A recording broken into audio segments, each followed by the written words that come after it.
Bonjour à toutes et à tous. En cette période de maladie, je voulais faire juste une petite vidéo pour faire une synthèse de mes recherches sur tous les aspects qui peuvent contribuer à la bonne santé. Donc, j'ai identifié à peu près 18 axes pour améliorer sa santé. Donc, on va commencer par le premier axe.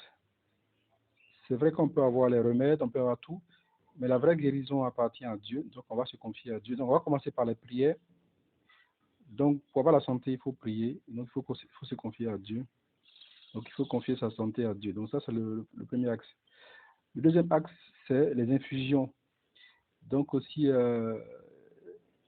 beaucoup de plantes ont des vertus. Donc, il faut profiter de ces vertus-là pour faire de la prévention avant que la maladie n'arrive. Voilà. Donc, on peut faire l'infusion de l'artémisia, l'infusion de la citronnelle. Alors, il y a plusieurs plantes, en fait. Donc, en fonction de votre région, vous choisissez les plantes qui vous conviennent. Donc, après les infusions, en parallèle des infusions, il y a des éléments à éviter aussi pour ne pas tomber malade. Tout ce qui est produit industriel, tout ce qui est ce qu'on appelle les 5 poisons. Donc, éviter tout ce qui est farine blanche ou les réduits. Éviter trop de sel, trop de sucre blanc, trop de lait, surtout le lait en poudre. Donc, tous ces éléments blancs, il faut les éviter en fait. Donc, il faut plutôt manger des aliments complets qui sont riches en fibres et qui facilitent la digestion.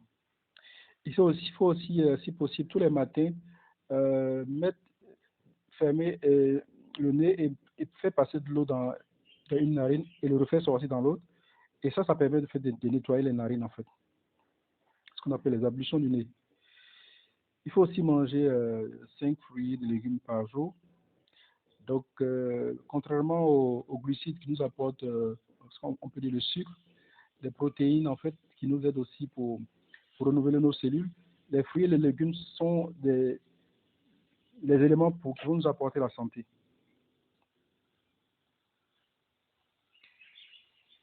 Il y a aussi le massage aussi, donc il faut se masser généralement les soirs, masser la poitrine, masser le dos. Euh, pour tout ce qui est problème respiratoire, rhume, bronchite, on peut aussi faire des inhalations de vapeur. Donc on peut prendre des inhalations d'huile essentielle, on peut prendre par exemple, faire bouillir la citronnelle et puis inhaler pendant 20 minutes, donc ça fera du bien aux poumons. Donc il faut continuer à apprendre, donc la santé, ce n'est pas seulement le rôle des spécialistes, il faut continuer à apprendre, donc il faut se former. Il faut éviter la pollution, il faut éviter le stress, il faut se mettre en mouvement, il faut marcher beaucoup, au moins 1 heure par jour. Il faut lutter contre la constipation. Donc 50% du système immunitaire se trouve au niveau des intestins, donc il faut avoir une bonne digestion. Parce que la constipation, c'est, c'est comme si on avait beaucoup de toxines dans le corps en fait. Donc c'est pas favorable pour le système immunitaire. Il faut faire des bains de bouche. Donc régulièrement, il faut faire les bains de bouche. Il ne faut pas attendre d'avoir mal à la dent. Donc la bouche aussi contient beaucoup de bactéries et des microbes. Donc il faut faire des bains de bouche régulièrement.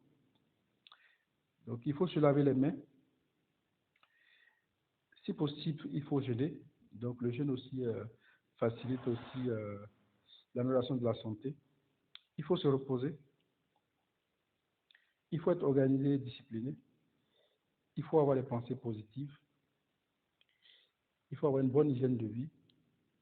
Et on revient, il faut tout ça, il faut confier ça à Dieu. Donc, God bless you. Donc, je vous souhaite toute la santé, la joie et le bonheur. Donc, portez-vous bien. À bientôt.